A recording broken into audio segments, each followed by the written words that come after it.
श्री बृहस्पतिवार व्रत कथा। बृहस्पतिवार के दिन जो कोई स्त्री पुरुष व्रत करे उसको चाहिए कि वह दिन में एक ही समय भोजन करें, क्योंकि बृहस्पतिश्वर भगवान का इसमें पूजन होता है। भोजन पीले चने की दाल रात का करें, परंतु नमक नहीं खाएं। पीले वस्त्र पहने, पीले फलों का प्रयोग करें, पीले चंदन से पूजन करें। पूजन के बाद पूर्व गुरु महाराज की कथा सुननी चाहिए। इस व्रत को करने से मन की इच्छाएं पूरी होती हैं और बृहस्पति महाराज प्रसन्न होते हैं। धन पुत्र विद्यार्था मनोवांछित फलों की प्राप्ति होती है। परिवार को सुख तथा शांति मिलती है। इसलिए व्रत सर्वश्रेष्ठ औरत फलदायक सभी स्त्री व पुरुषों के लिए इस व्रत में केले का पूजन करना चाहिए। कथा और पूजन के समय मन कर्म वचन से शुद्ध होकर जो इच्छा हो बृहस्पति देव जी से प्रार्थना करनी चाहिए।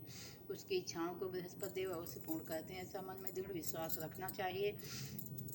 अथ श्री बृहस्पतिवार व्रत कथा। एक समय की बात है कि भारतवर्ष में एक नृपति राज करता था। बड़ा ही प्रतापी और दानी था। वह नित्य प्रति मंदिर में दर्शन करने को जाता था ब्राह्मण गुरु की सेवा किया करता था। उसके दरवाजे से कोई भी निराश नहीं लौटता तथा वह प्रत्येक बृहस्पतिवार को व्रत रखता है, पूजन करता था। हर एक दिन गरीबों की सहायता करता था, परंतु यह सब बातें उसकी रानी को अच्छी नहीं लगती थी। वह न व्रत करती और न किसी को एक दमड़ी तक दान में देती थी तथा राजा से भी ऐसा कहने को मना करती थी। एक समय की बात है कि राजा तो शिकार खेलने वन को गए हुए थे। घर पर रानी उदासी थी। उस समय गुरु बृहस्पति देव साधु का रूप धारण कर राजा के दरवाजे पर भिक्षा मांगने गए था। भिक्षा मांगी तो रानी कहने लगी, हे साधु महाराज, मैं स्नान पुण्य से तंग आ गई। मेरे से तो घर का कार्य समाप्त ही नहीं होता। इस कार्य के लिए तो मेरे पतिदेव ही बहुत हैं। अब आप इस प्रकार की कृपा करें कि सब धन नष्ट हो जाए तथा मैं आराम से रह सकूं। साधु बोले, हे देवी, तुम तो बड़ी विचित्र हो। संतान और धन से कोई दुख ही नहीं होता, इसको सभी चाहते हैं। पापी भी पुत्र और धन की इच्छा करता है।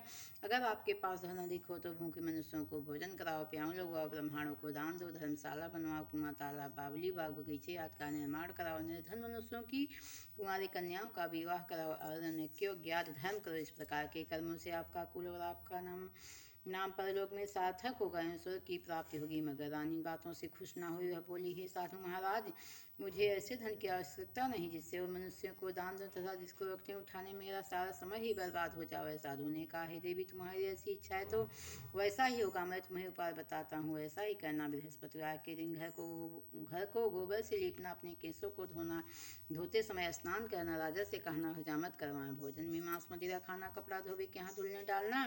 इस प्रकार 7 बृहस्पतिवार करने से तुम्हारा सब धन नष्ट हो जाएगा। ऐसा कहकर वह साधु महाराज वहाँ से अंतर्धान हो गए। रानी ने साधु के कहने के अनुसार वैसा ही किया। 3 बृहस्पतिवार ही बीते थे कि उसका समस्त धन नष्ट हो गया और भोजन के लिए भी दोनों समय तरसने लगे तथा सांसारिक भोगों से दुखी रहने लगे। तब वह राजा रानी से कहने लगा कि हे रानी, तुम यहाँ पर रहो, मैं दूसरे देश को जाऊँ, क्योंकि यहाँ पर मुझे सभी मनुष्य जानते हैं, इसलिए कोई कार्य भी नहीं कर सकता। देश की चोरी परदेश की भीख बराबर है। ऐसा कहकर राजा परदेश चला गया और वहाँ जंगल को जाता और लकड़ी काट कर लाता और शहर में बेचता। इस तरह जीवन व्यतीत करने लगा। इधर राजा के घर रानी उदासी दुखी रहने लगी। किसी दिन भोजन मिलता और किसी दिन जल पीकर रह जाती। एक समय रानी उदासी को 7 दिन बिना भोजन के व्यतीत हो गया तो रानी अपनी दासी से कहा कि हे दासी, यहाँ पास ही के नगर में मेरी बहन रहती है, बड़ी धनवान है, तो उसके पास जाओ, 5 से भोजन मांग लो, जिससे कुछ समय के लिए गुजर हो जाएगा। इस प्रकार रानी की आज्ञा मानकर दासी उसकी बहन के पास गई और रानी की बहन उस समय पूजा कर रही थी, क्योंकि उस रोज बृहस्पतिवार था। जब दासी ने रानी के बहन को देखा, उससे बोला, हे रानी, मुझे तुम्हारी बहन ने भेजा है, मेरे लिए 5 सेर विजय दे दो। इस प्रकार दासी ने अनेक बार कहा, परंतु रानी ने कुछ उत्तर नहीं दिया, क्योंकि वह उस समय बृहस्पतिवार की व्रत की कथा सुन रही थी। इस प्रकार जब दासी को किसी प्रकार का उत्तर नहीं मिला तो वह दुखी हुई एवं क्रोध भी आया और रानी के पास आकर बोली, हे रानी, तुम्हारी बहन तो बहुत ही बड़ी आदमी है, वह छोटे मनुष्यों से बात भी नहीं करती, इसलिए मैंने उससे कहा तो उसने कोई उत्तर नहीं दिया, मैं वापस चली आई। रानी बोली, हे दासी, इसमें उनका कोई दोष नहीं है, जब बुरे दिन आते हैं तब कोई सहारा नहीं देता है। अच्छे बुरे का पता आपत्ति में ही लगता है, जो ईश्वर की इच्छा होगी वही होगा, तुम्हारे भाग का दोष है। इधर ने देखा कि मेरी बहन की दासी आई थी, परंतु मैं उससे नहीं बोली, इससे बहुत दुखी हुई होगी। यह सोच कथा को सुना और विष्णु भगवान का पूजन समाप्त कर वह रानी अपने बहन के घर चल दी और जाकर अपनी बहन से कहने लगी कि हे बहन, मैं बृहस्पतिवार का व्रत कर रही थी, तुम्हारी दासी गई, परंतु जब तक कथा होती तब तक ना उठते हैं ना बोलते हैं, इसलिए मैं ना बोली। कहो दासी क्यों गई थी? रानी बोली, बहन देखो मेरे घर अनाज नहीं था, वैसे तुमसे कोई बात छिपी नहीं, इस कारण मैंने दासी को तुम्हारे पास 500 बिजल लेने के लिए भेजी थी। रानी बोली, बहन देखो बृहस्पति भगवान सबकी मनोकामना पूर्ण करते हैं, देखो शायद तुम्हारे घर में अनाज रखा हो। इस प्रकार का वचन जब रानी ने सुना तो घर के अंदर गई और वहाँ उसे घड़ा बिजल का भरा मिल गया। तब तो उन रानी और बादी को बहुत ही खुशी हुई और दासी कहने लगी कि हे रानी देखो, ऐसे हमको जब अन्न नहीं मिलता तो हम रोज ही व्रत किया करते हैं, अगर इससे व्रत की विधि और कथा पूछ ले जाओ तो उसे हम भी किया करें। तब उस रानी ने अपनी बहन से पूछा कि हे बहन, बृहस्पतिवार के व्रत की कथा कैसे करना चाहिए तथा वह कैसे करना चाहिए। रानी की बहन ने गुड़ के व्रत में कथा के गुड़ के व्रत में चने की दाल व मुनक्का से विष्णु भगवान का अकेले की जड़ में पूजन करता, दीपक जला, पीला भोजन करता, कहानी सुने। इस प्रकार करने से गुरु भगवान प्रसन्न होते हैं, पुत्र धन देते हैं, मनोकामना पूर्ण करते हैं। इस प्रकार रानी और दासी दोनों ने निश्चय किया कि बृहस्पति भगवान का पूजन जरूर करेंगे। 7 रोज बाद जब बृहस्पतिवार आया तो उन्होंने व्रत रखा, गुड़साल में जाकर चना गुड़ मिलाए तथा चने की दाल से केले की जड़ तथा विष्णु भगवान का पूजन किया। अब भोजन पीला कहाँ से आए, बेचारे बड़े दुखी हुए, परंतु उन्होंने व्रत किया था, इस कारण गुरु भगवान प्रसन्न थे। 2 थालों में सुंदर पीला भोजन लेकर आए और दासी को देकर बोले, यह तुम्हारे रानी के लिए भोग है, तुम दोनों करना। दासी भोजन पाकर बड़ी प्रसन्न हुई और रानी से बोली, चलो रानी जी भोजन कर लो। रानी को इस विषय में कुछ पता नहीं था, इसलिए वह दासी से बोली, तू ही भोजन कर, क्योंकि तुम्हारे व्रत में हंसी उड़ाती है। दासी बोली, एक महात्मा भोजन दे गया है। रानी कहने लगी, वह भोजन तेरे लिए दे गया है, तू ही भोजन कर। दासी ने कहा, वह महात्मा हम दोनों को 2 थालों में भोजन दे गया है, इसलिए हम और तुम दोनों साथ ही साथ भोजन करेंगे। इस प्रकार रानी और बादी दोनों ने गुरु भगवान को नमस्कार कर भोजन प्रारंभ किया तथा वह प्रत्येक बृहस्पतिवार को गुरु भगवान का व्रत और विष्णु पूजन करने लगी। बृहस्पति भगवान की कृपा से फिर रानी और दासी के पास काफी धन हो गया। रानी फिर उसी प्रकार आलस करने लगी। तब दासी बोली, देखो रानी, तुम पहले इसी प्रकार आलस करती थी, तुम्हें धन के रखने में कष्ट होता था, इस कारण सभी धन नष्ट हो गया। गुरु भगवान की कृपा से धन मिला है तो तुम्हें फिर आलस्य होता है। बड़ी मुसीबतों के बाद हमने यह धन पाया है, इसलिए मैं दान पुण्य करना चाहिए था। भूखे मनुष्यों को भोजन कराओ, पियाओ, लगो, ब्राह्मणों को दान दो, धर्मशाला बनाओ, कुआं, तालाब, बावली, बाग, बगीचे आदि का निर्माण कराओ, पाठशाला बनवाओ, दान दो, कुंवारी कन्याओं का विवाह कराओ, धन को शुभ धर्म कर्मों में खर्च करो, जिससे तुम्हारे कुल का यश बढ़े तथा स्वर्ग प्राप्त हो, इससे पिता भी प्रसन्न होंगे। तब रानी ने इसी प्रकार कर्म करने प्रारंभ किए तो काफी यश फैलने लगा। एक दिन रानी और दासी विचार करने लगी कि ना जाने राजा किस प्रकार से होंगे, उनकी कोई खबर नहीं मिली। गुरु भगवान से उन्होंने प्रार्थना की और भगवान ने रात में राजा को स्वप्न में कहा, हे राजा उठ, तेरे रानी तुझको याद करते अपने देश को चलो। राजा प्रातः काल उठा और विचार करने लगा कि स्त्री जात खाने और पहनने की संगिनी होती हैं, पर भगवान की आज्ञा मानकर अपने नगर के लिए चलने को तैयार हुआ। इससे पूर्व जब राजा परदेश चला गया था तो परदेश में दुखी रहने लगा था, प्रतिदिन जंगल में से लकड़ी बीन कर लाता, उन्हें शहर में भेजकर अपने दुखी जीवन को बड़ी कठिनता से व्यतीत करता था।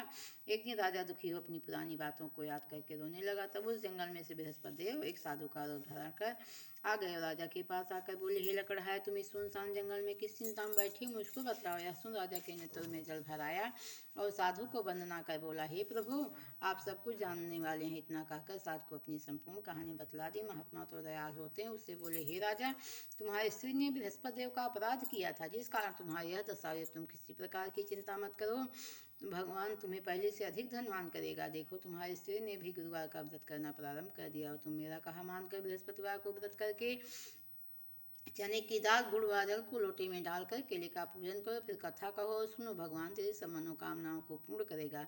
साधु को प्रसन्न देखकर राजा बोला, हे प्रभु, मुझे लकड़ी बेचकर इतना पैसा नहीं मिलता जिससे भोजन करने के उपरांत कुछ बचा सकूं।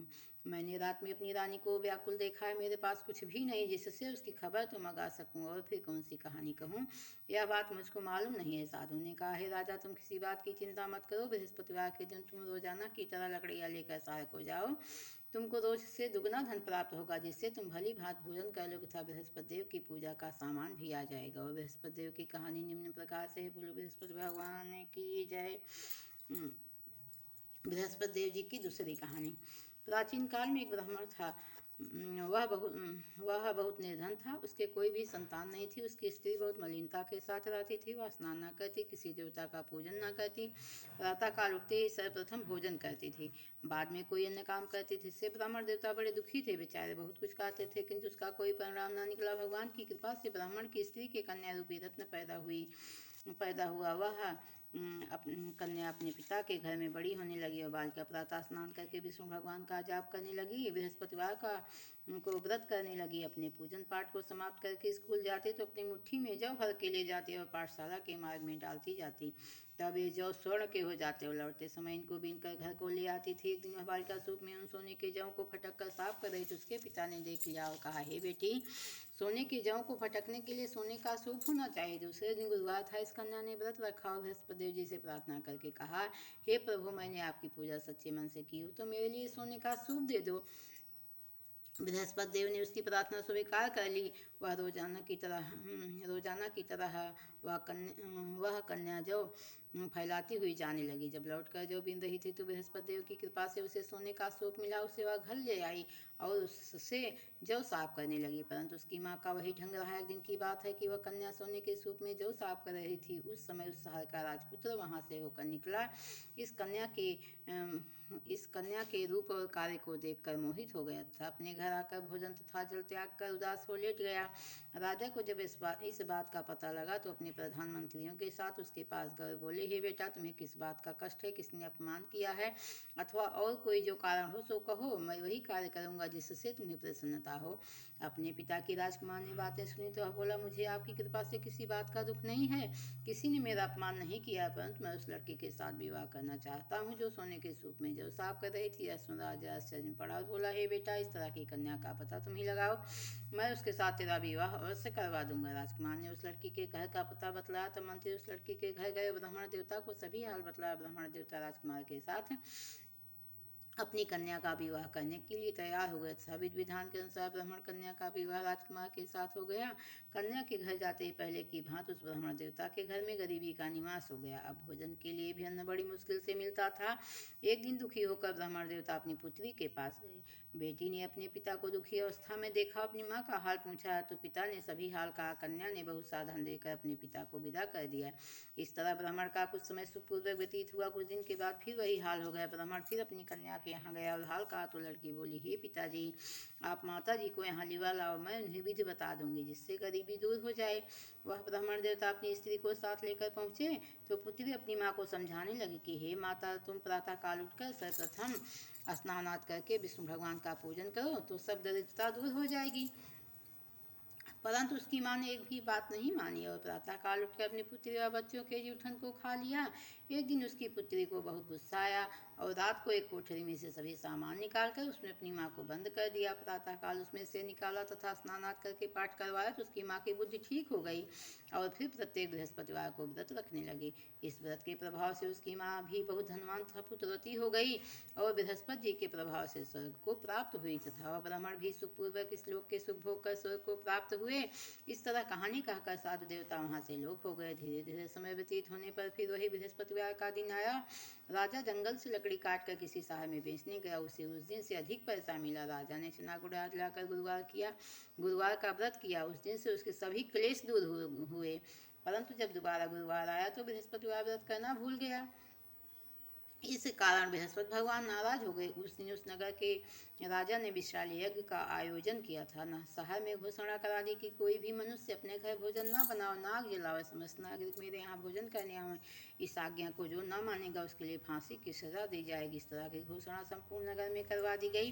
राजा की आज्ञा अनुसार शहर के सभी लोग भोजन करने गए, लेकिन लकड़हारा कुछ देर से पहुंचा, इसलिए राजा उसको अपने साथ लिवा ले गए। ले जाकर भोजन करा रहे थे तो रानी की दृष्टि उस खूंटी पर पड़ी जिस पर उसका हार लटका हुआ था। वह वहाँ पर दिखाई नहीं दिया। रानी ने निश्चय किया कि मेरा हार उस मनुष्य ने चुरा लिया। उसी समय सिपाही को बुलवाकर उसको जेल खाने में डलवा दिया। जब राजा जेल खाने में पड़ गया तो बड़ा दुखी होकर विचार करने लगा कि ना जाने कौन से पूर्व जन्म के कर्म से मेरे लिए यह दुख प्राप्त हुआ है। और उसी साधु को याद करने लगा जो कि जंगल में मिला था। उसी समय तत्काल बृहस्पति देव साधु के रूप में प्रकट हो गए और उसकी दशा देखकर कहने लगी, अरे मूर्ख, तूने बृहस्पति देवता कथा नहीं करी, इस कारण तेरे लिए यह दुख प्राप्त हुआ है।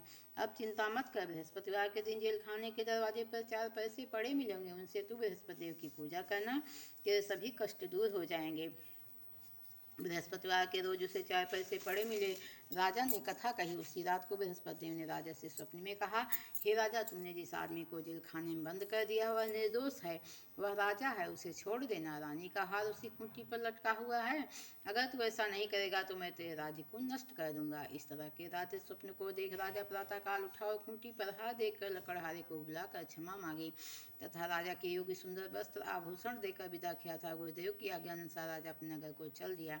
राजा जब नगर के निकट पहुंचा तो उसे बड़ा आश्चर्य हुआ। नगर में पहले से अधिक बाग, तालाब और कुएं था। बहुत से धर्मशाला और मंदिरात बन गए। राजा ने पूछा, किसका बाग वो किसकी धर्मशाला है? तब नगर के सब लोग कहने लगे कि यह सब रानी और बादी के हैं। तो राजा को बड़ा आश्चर्य हुआ, गुस्सा भी आया। जब रानी ने खबर सुनी कि राजा आ रहे हैं तो उसने बादी से कहा कि हे दासी, देख राजा हमको कितनी बुरी हालत में छोड़कर गए थे, वह हमारी ऐसी हालत देखकर लौट ना जाए, इसलिए तू दरवाजे पर खड़ी हो जा। रानी की आज्ञा अनुसार दासी दरवाजे पर खड़ी हो गई और राजा आया अपने साथ लिवा लाई। तब राजा ने क्रोध करके अपनी तलवार निकाली और पूछने लगे कि यह बताओ, तुम्हें यह धन कैसे प्राप्त हुआ है? तब उन्होंने कहा, हमें यह धन बृहस्पति देव के इस व्रत के प्रभाव से प्राप्त हुआ है। राजा ने निश्चय किया कि 7 रोज बाद तो सभी बृहस्पति देव का पूजन करते हैं, परंतु मैं रोजाना दिन में 3 बार कहानी कहा करूँगा तथा रोज ही व्रत किया करूँगा। अब हर समय राजा के दुपट्टे में चने की दाल बंधी रहती तथा दिन में 3 बार कहानी कहता। एक रोज राजा ने विचार किया कि चलो अपनी बहन के यहाँ हो आवें। इस तरह निश्चय कर राजा घोड़े पर सवार अपनी बहन के यहाँ चलने लगा। मार्ग में उसने देखा कि कुछ आदमी एक मुर्दे को लिए जा रहे हैं। उन्हें रोककर कहने लगा, अरे भाइयों, मेरी बृहस्पति देव की कहानी सुन लो। वह बोले, लो, हमारा तो आदमी मर गया है, इसको कथा की पड़ी है।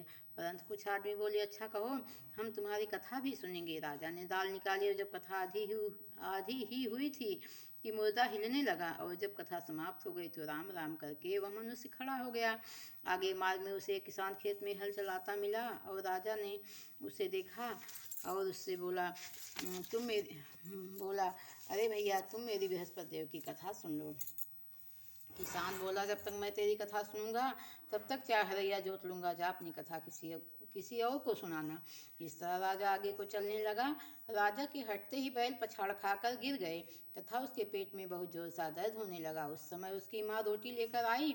उसने जब यह देखा तो अपने पुत्र से सब हाल पूछा और बेटे ने सभी हाल कह दिया। तो बुढ़िया दौड़ी दौड़ी उस घुड़सवार के पास गई और उससे बोली, मैं तेरी कथा सुनूंगी, तू अपनी कथा मेरे खेत पर चलकर कहना।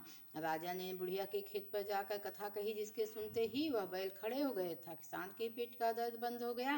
राजा अपनी एक बहन के घर कुशल पूर्वक पहुंच गया। बहन ने भाई की खूब मेहमानी की।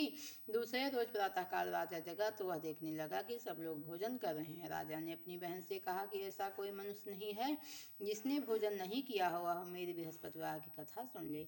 बहन बोली, हे भैया, यह देश ऐसा ही है, पहले यहाँ लोग भोजन करते हैं, बाद में कोई अन्य काम करते हैं। अगर कोई पड़ोस में हो तो देखाऊं। ऐसा कहकर वह देखने चली गई, परंतु उसे ऐसा कोई व्यक्ति नहीं मिला जिसने भोजन ना किया हो। वह भोजन ना किया होता। वह एक कुम्हार के घर गई जिसका लड़का बीमार था। उसे मालूम हुआ कि इसके यहाँ 3 दिन से किसी ने भोजन नहीं किया है। रानी ने अपनी भाई कथा सुनने के लिए कुम्हार से कहा। वह तैयार हो गया। राजा ने जाकर बृहस्पतिवार की कथा कही, जिसको सुनकर उसका लड़का ठीक हो गया। तो राजा की प्रशंसा होने लगी। एक रोज राजा ने अपनी बहन से कहा कि हे बहन, हम अपने घर को जाएंगे, तुम भी तैयार हो जाओ। राजा की बहन ने अपनी सास से कही। सास बोली, हाँ चली जा, परंतु लड़कों को मत ले जाना, क्योंकि तेरे भाई के कोई औलाद नहीं होते हैं। बहन ने अपने भैया से कहा, हे भैया, मैं तो चलूंगी पर कोई बालक नहीं जाएगा। राजा बोला, जब कोई बालक नहीं चलेगा तब तुम ही चलकर क्या करोगी? बड़े दुखी मन से राजा अपने नगर को लौट आया। राजा ने अपनी रानी से कहा, हम निर्वंशी राजा हैं, हमारा मुंह देखने का धर्म नहीं है और कुछ भोजन आदि नहीं किया। रानी बोली, हे प्रभु, बृहस्पति देव ने हमें सब कुछ दिया है, हमें औलाद अवश्य देंगे। उसी रात को बृहस्पति देव ने राजा से स्वप्न में कहा, हे राजा, उठ, सभी सोच को त्याग दे, तेरी रानी गर्भ से है। राजा को यह बात सुनकर बड़ी खुशी हुई। 9 महीने में रानी के गर्भ से एक सुंदर पुत्र पैदा हुआ। तब राजा बोला, हे रानी, स्त्री बिना भोजन के रह सकती हैं, किंतु बिना बात कहे नहीं रह सकती। जब मेरी बहन आए तो तुम उससे कुछ कहना मत। रानी ने हाँ कह दिया। जब राजा की बहन ने यह शुभ समाचार सुना तो बहुत खुश हुई तथा बधाई लेकर अपने भाई के यहाँ आई। तभी रानी ने कहा, घोड़ा चढ़कर तो नहीं आई, गधा चढ़ी आई। राजा की बहन बोली, भाभी मैं इस प्रकार से ना कहती तो तुम्हें औलाद कैसे मिलती। बृहस्पति देव ऐसे ही हैं जैसे जिनके मन में कामनाएं हैं सभी को पूर्ण करते हैं। जो सद्भावना पूर्वक बृहस्पतिवार का व्रत करता है, कथा पढ़ता अथवा सुनता है और दूसरों को सुनाता है, बृहस्पति देव उसकी सभी मनोकामना पूर्ण करते हैं। भगवान बृहस्पति देव उनकी सदैव रक्षा करते हैं। संसार में सद्भावना से भगवान जी का पूजन व्रत सच्चे हृदय से करते हैं तो उनकी सभी मनोकामनाएं पूर्ण करते हैं। जैसे सच्ची भावना से रानी और राजा ने उनकी कथा का गुणगान किया तो उनकी सभी इच्छाएं बृहस्पति देव जी ने पूर्ण की थी। इसलिए सबको कथा सुनने के बाद प्रसाद लेकर जाना चाहिए। हृदय से उनका मनन करते हुए जय जयकार बोलना चाहिए। बोलो बृहस्पति भगवान की जय, बोलो बृहस्पति भगवान की जय, विष्णु भगवान की जय। विष्णु भगवान की आरती।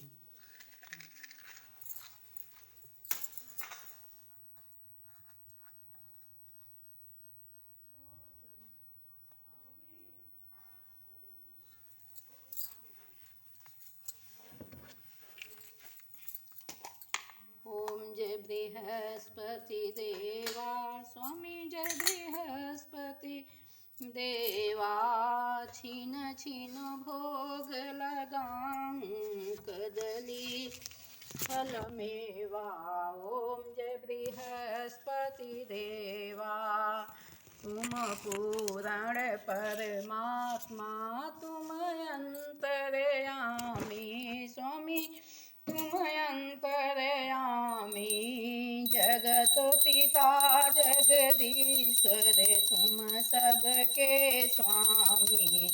ओम जय बृहस्पति देवा, चरणामृत निज निर्मल सब पातक हरता स्वामी, सब पातक हरता। सकल मनोरथ दायक कृपा करो भरता। ओम जय बृहस्पति देवा,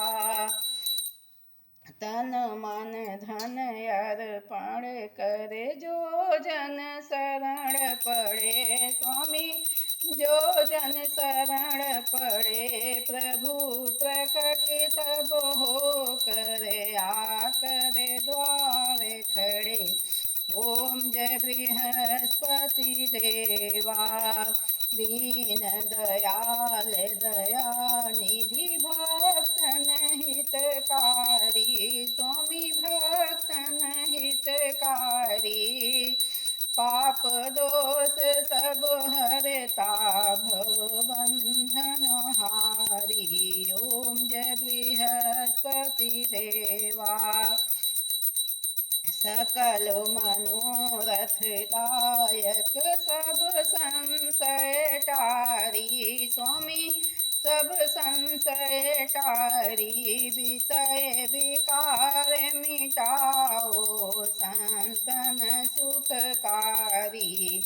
ओम जय बृहस्पति देवा, जो कोई आरती तेरी प्रेम सहित गावे स्वामी, प्रेम सहित गावे। ज्येष्ठानंद बंदिशो निश्चय फल पावे। ओम जय बृहस्पति देवा, सब बोलो विष्णु भगवान की जय, बोलो बृहस्पति देव जी की जय। जयति जय गायत्री माता, जयति जय गायत्री माता। सतुमार्ग पर हमें चलाओ जो है सुखदाता।